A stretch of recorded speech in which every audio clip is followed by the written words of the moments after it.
এটি গান।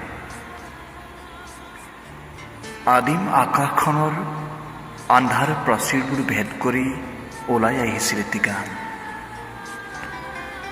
ধুমুহাৰ প্ৰচণ্ড শব্দক সুৰৰ শিকলি কৰি পিন্ধিব জানিছিল সেই গানে।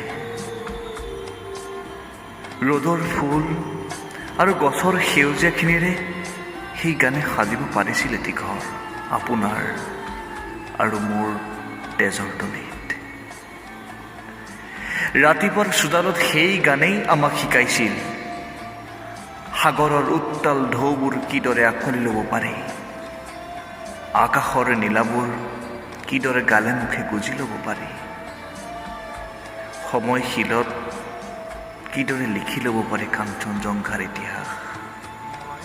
সেই গানে শিকাইছিল।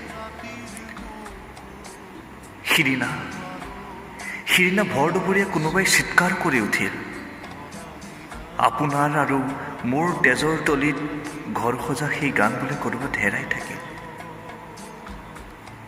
নহয়, এয়া এক দুঃস্বপ্ন। আপোনাৰ আৰু মোৰ চৌকাষে বৈ আছে গানৰ সুৰবোৰ। সৌৱা সুৰবোৰ বুটলিবলৈ ওলাই আহিছে শত সহস্ৰজন।